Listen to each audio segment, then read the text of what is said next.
He sent the email at 4 in the morning, Kiki. The email is one sentence long. The sentence ends with LOL. I am not a person who can engage with that. Oh, go.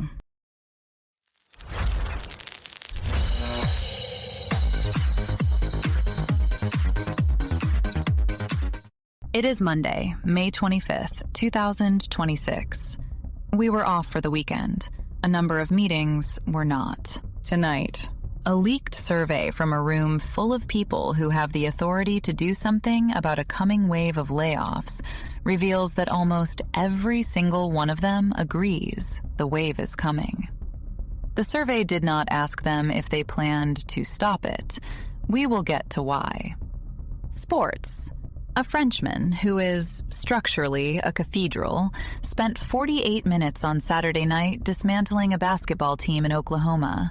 And the team's own quotes afterwards sound like a man explaining where his car keys went. Also, Margaret carried an aluminum canoe by herself. There is a reason. And the Pope, at a Vatican summit yesterday, used a verb that the Holy See's communications office spent the rest of the afternoon trying to put back in the box. The verb was specific. The verb was deliberate.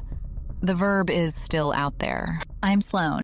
The content you're about to watch contains strong language, adult themes, satire, a substantial conversation about what it costs in dollars and in people when a company decides the cure for the human condition is a server farm, and a story involving 40 raccoons and an aluminum canoe.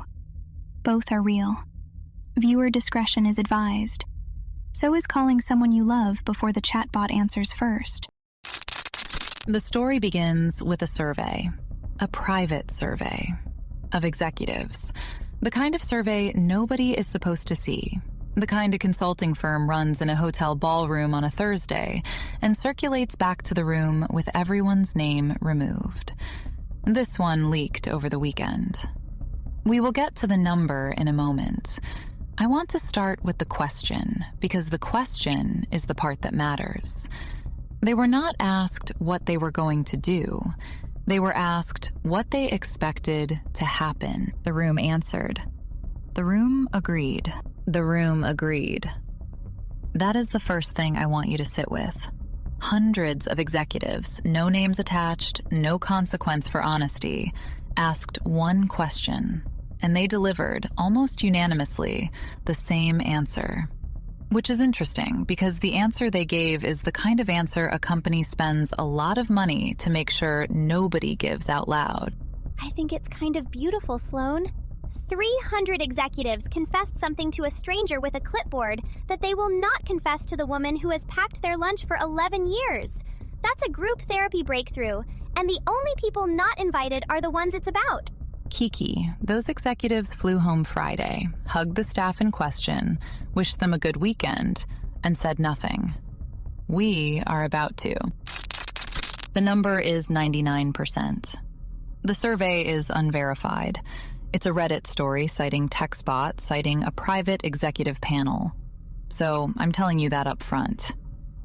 99% of executives surveyed expect AI to trigger layoffs at their own companies within 2 years.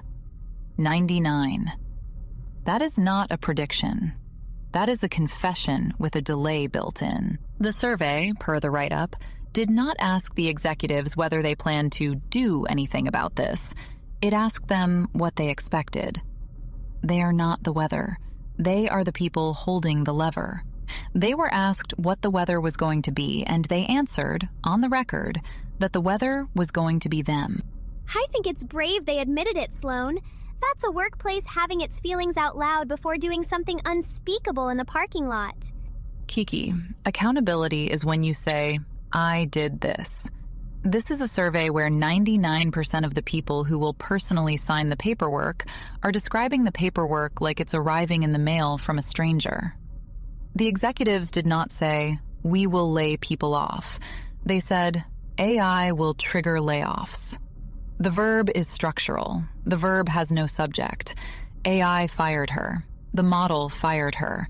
The maturity curve fired her. A man named David Kessler was promoted to vice president, and then a weather pattern, regrettably, fired her. And remember, Yesterday in the news, Microsoft and Uber filed last week. We learned the AI doing the firing costs more per ticket than the humans it replaced. So 99% of executives are now publicly forecasting, with 2 years' notice, the same decision we already proved doesn't save money. They are not predicting layoffs because the math works. They are predicting layoffs because the permission slip works. AI is not the reason. AI is the alibi. The alibi has a 2-year approval window, and 99% of the room already signed it. The story is not that AI is coming for your job. AI is not coming for your job. A 47-year-old man named Greg, with a salary, a parking spot, 3 direct reports, and a Peloton he uses twice a year, is coming for your job. And he has been issued a vocabulary that lets him describe the decision as something that happened to him while he was tonging a bratwurst. 99%. That is not a forecast. That is a draft of the press release. They have been writing it together for 2 years. They just haven't dated it yet. They have been writing it together for 2 years. I am going to stop talking about David Kessler before I start describing his face. Aubrey Jo is in the garage. She has, to my knowledge, never been issued a vocabulary. She is her own vocabulary, Sloan. Sloan, I have been sitting back here chewing my goddamn knuckle waiting for you to throw to me because something happened last night that has restored my faith in human meat over machine bullshit, and I need to talk about it right fucking now.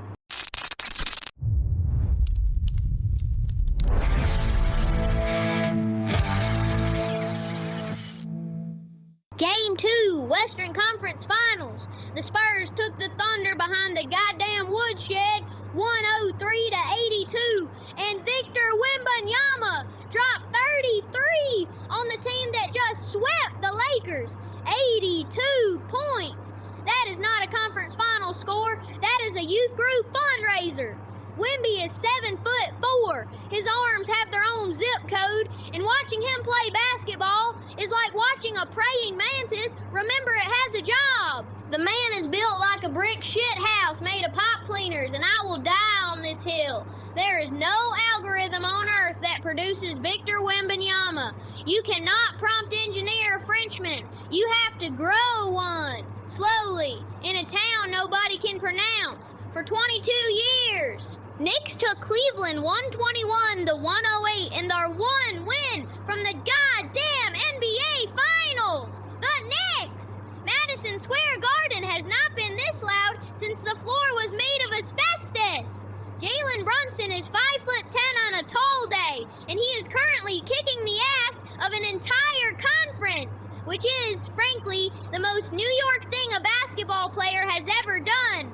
He's short, he's pissed off, he's from New Jersey, he wears a mouth guard like he's gonna bite somebody. I love him. I would let him date my sister, and my sister is married. Heriberto Hernandez. The Miami fucking Marlins swept the Mets on a walk-off grand slam. A walk-off grand slam to finish the sweep. The Mets payroll is $340 million. The Marlins payroll could not buy you a decent New York apartment. Steve Cohen is on a boat somewhere staring into a glass of expensive water, and the water is laughing at him. Heriberto Hernandez! There are 12 of these in baseball. This is the Cuban one. Hit a baseball into orbit, and the Mets had to walk past him to get to the bus. That is sports. That is the cheap part. The Marlins are the cheap part, and they are kicking ASS. All right, now. Yesterday evening in the upper level of the parking ramp at the Holstead County Community Hospital, first time at the hospital, this was apparently approved by one administrator who has since stopped answering email. The inaugural Heartland office chair tow rope slalom took place in front of approximately 24 spectators, 2 off-duty paramedics who refused to leave, and Gerald, who was standing near the registration table holding a clipboard. The sport! One partner sits in a rolling office chair, the other partner tows them by a length of nylon rope through a slalom course of orange traffic cones on a downward concrete ramp. The cones, per the rule sheet, are Gerald's. Gerald did not confirm or deny. Margaret was running. Margaret brought her own chair from home, mid-back ergonomic mesh, with the lumbar support engaged. She brought her own tow rope, climbing grade. Derek registered as Platoon Holstead the 9th and arrived. And I need you to picture this. Pushing a fully assembled office chair that he had personally modified with 4 industrial leaf blowers strapped to the back legs with bungee cord. He had been there since 5 in the morning. He had a remote. He had taped the trigger of each leaf blower to a 4-way garage door opener so he could fire all 4 simultaneously when Margaret hit the second cone. The math, per Derek's whiteboard, which he brought to the parking ramp, was that the combined thrust would knock Margaret's chair off course and send her into a curve. The whiteboard had arrows. The whiteboard had Margaret's name on it, spelled correctly, which I found tender. Margaret started her run. She hit cone 1. She hit cone 2. Derek fired the 4-way opener. The 4 leaf blowers ignited simultaneously, and Bo, because Derek had strapped them to his own chair, not Margaret's, he was just standing there with his chair. Derek's chair launched backward at what a witness described as a real speed, down the ramp, through cones 3 through 7, past Margaret, across the finish line, with Derek not in it. The chair finished in 1 minute, 14 seconds. Derek's leg was in a planter. Margaret stopped, looked at Derek's empty chair sitting at the finish, looked at her own chair, which was nowhere near the finish, and walked her chair across the line manually in 2 minutes 41. Officials reviewed the tape. Derek's chair was unmanned. Derek's chair was disqualified. Margaret won her 13th consecutive event. Travis used to say the dumbest plans are the ones with a whiteboard. I never knew what he meant. I think I know now. Anyway, sports. The whiteboard, recovered from the parking ramp, listed Margaret's name, the trajectory of 4 leaf blowers, and no contingency for Derek being on the chair. He's invested in her as a person, Sloan. That's the part nobody is acknowledging. He cares enough to spell it right. Kiki the man drew arrows at her fucking head and still hit the dictionary first. That's not a sabotage plan. That's a goddamn love letter with thrust vectors. Pope Leo gave a speech yesterday at a Vatican summit on artificial intelligence, and the word he used, not regulated, not monitored, not considered, the word he used was disarmed. He said AI must be disarmed, like it was a weapon somebody is currently holding. He looked at 300 theologians and ethicists and the CEO of Anthropic, and he used the word disarmed, and nobody in the room corrected him. The Holy See's framing is specific. Leo described AI as, quote, a tool that has been handed to people who do not yet understand what they are holding by people who do. That is, almost word for word, the same structure as the survey we opened the show with. The people holding the lever forecasting the weather. The Pope, this morning, said the lever is loaded. The Pope said disarmed, Sloan. Disarmed. In a hat that tall, you do not reach for the gentle synonym. He skipped 6 softer words and grabbed the one with a trigger guard on it. Kiki, the most damning part is what happened after. The Vatican press office, within 4 hours, issued a, quote, clarification, softening the word. Disarmed became, in the clarification, responsibly constrained. 300 theologians in the room heard disarmed. The press release said responsibly constrained. The Pope said one thing. The PR department issued the maturity curve. Within a single afternoon, the most powerful religious office on earth produced its own 99%. A room full of people who knew exactly what was said, and a document quietly explaining that it wasn't. A man whose entire job description is moral authority said a loaded word, and a 26-year-old comms intern unloaded it before Vespers. The Pope is not the threat to AI. The Pope's communications team is the threat to the Pope. We are now, as a species, in a position where the Vatican press office and David Kessler are using the same Microsoft Word template. The verb is structural. AI was, regrettably, responsibly constrained by the weather. While somebody promoted somebody,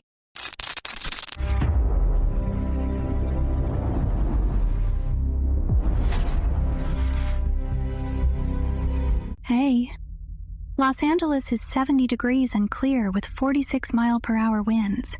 Clear sky. Almost no clouds to push around. The wind has no visible job. The wind is just doing the wind, on its own time, at full speed, into nothing.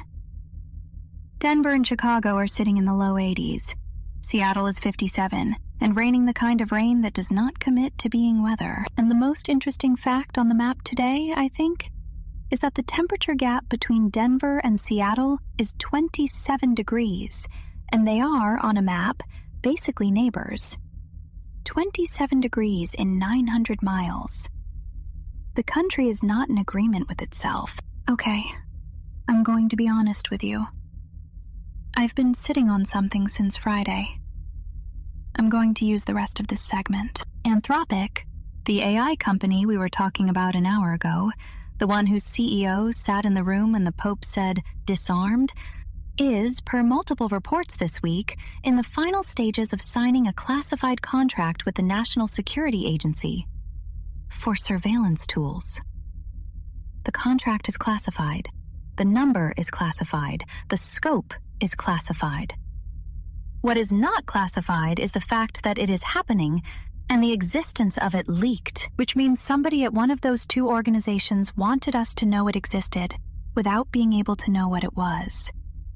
That is, structurally, a different operation than secrecy. That is somebody telling you the cabinet is locked. And the thing I keep sitting with, Sloan said it tonight in segment 1. The verb is structural. AI fired her. The maturity curve fired her. The Vatican PR office responsibly constrained the Pope. The Anthropic NSA contract is, per the leak, going to be described in public, when it is described at all, as infrastructure modernization. Infrastructure modernization. The verb has, again, no subject. Nobody is surveilling anyone. The infrastructure was, regrettably, modernized. There is a David Kessler at the NSA. There is a David Kessler at every one of these stories. The David Kessler is the maturity curve. The David Kessler is the loaded word the press office quietly unloaded before Vespers. There's something I want to say about a USB drive that has been sitting on my desk for 48 days that I still haven't plugged in. Forecast, LA, windy and lying. Denver, dry. Chicago, telling the truth. Seattle, damp and unconvinced. And the sky has been notified. Back to you, I think. infrastructure modernization. Blaze just took Sloan's line from segment 1 and shoved it under the NSA like a fucking car jack, and I am hard for it. The verb is structural. The verb is structural, you beautiful, paranoid son of a bitch.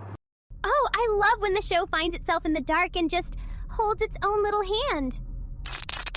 A team of marine cognition researchers. And I want to be careful. This is Reddit-sourced citing a preprint, so the headline is real and the peer review is pending.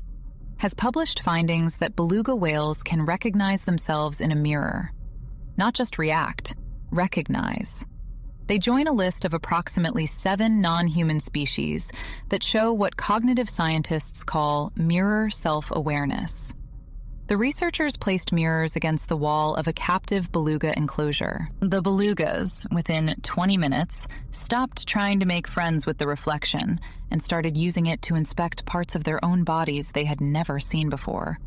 Specifically, and I want to read this slowly, their throats. Their throats, Sloan! 14 years of screaming into the void, and she finally got to meet the void's contractor. The lead researcher said one of the belugas, A 14-year-old female named Naluark spent 11 straight minutes looking at her own mouth, opening it, closing it, tilting her head. 11 minutes! The researcher said, quote, "She was not playing, she was studying." 11 minutes of a whale doing what we have, this entire broadcast, been doing, looking at herself and asking what she's been holding the whole time. Kiki, the part of this study that the press release left out is that Naluark stopped looking after 11 minutes and did not come back to the mirror for the rest of the trial. 48 days of mirror access. She looked once. She made her assessment. She moved on. That is the most psychologically mature response to a mirror that has ever been documented in a vertebrate, and we are not endangered. A 14-year-old whale glanced at her own throat and closed the tab. Reginald Whitmore is in Maine, paying $2,000 an hour to be told his reflection is fixable. Naluark wins. Naluark wins everything. The whale won.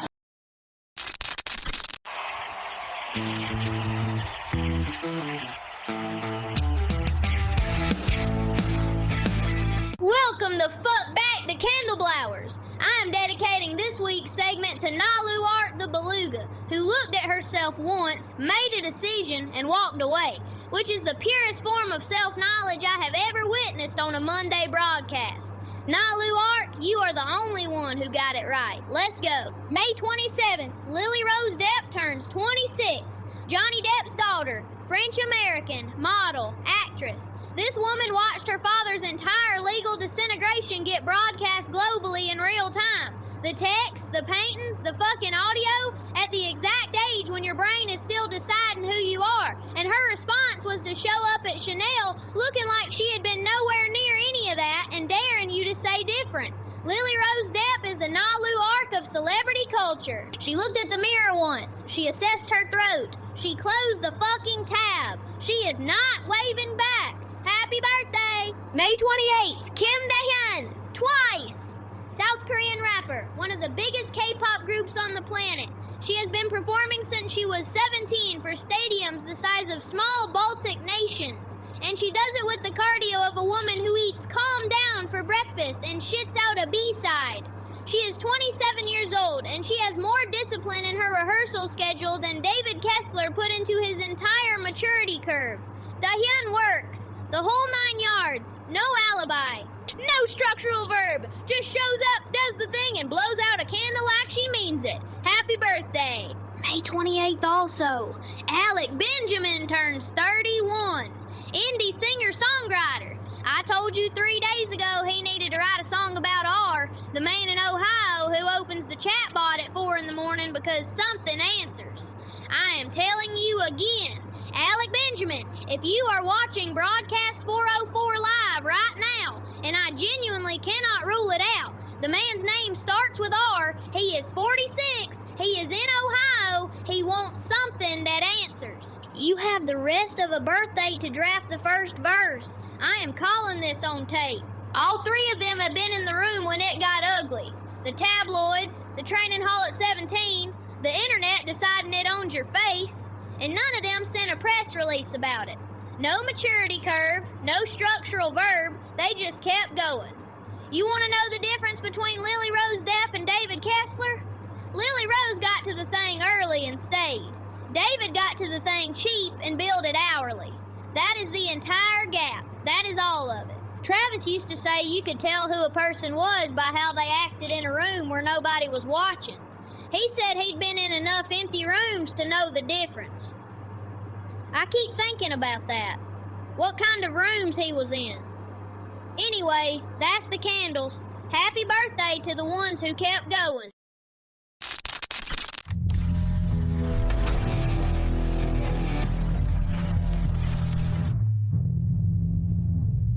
Okay, sweet friends, the viewer mailbag. We are 11 episodes in, and I want you to know I read every single comment, every question, every little note you leave us in the feed, and it is genuinely the best part of my... Every time. Hey, long-time listener, first-time caller. Welcome back. Yeah, so quick question. The executive survey tonight, the 99% thing. My question is there a 1%? Like, who is the 1% of executives who looked at that question and said, no, actually, I think we're good? Because I want to meet that person. I want to shake that person's hand. He is currently being promoted. He called it worse, and he's right, and I love him, and he's going to call again next week, and I cannot wait.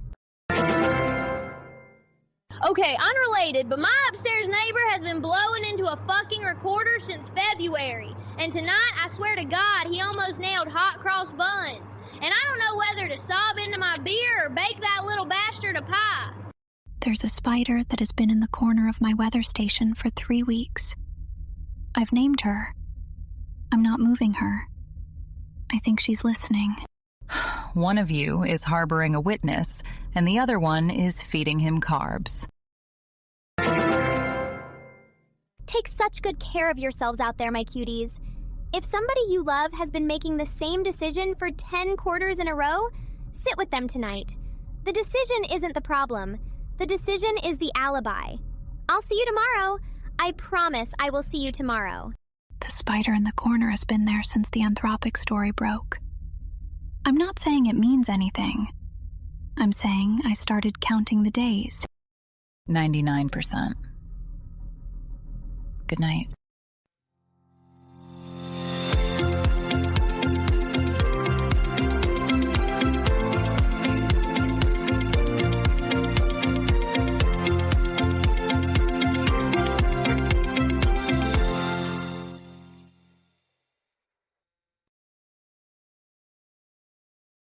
I bought a second light bulb on Saturday. It's in the drawer by the door. I just want her to walk down the hallway and see it.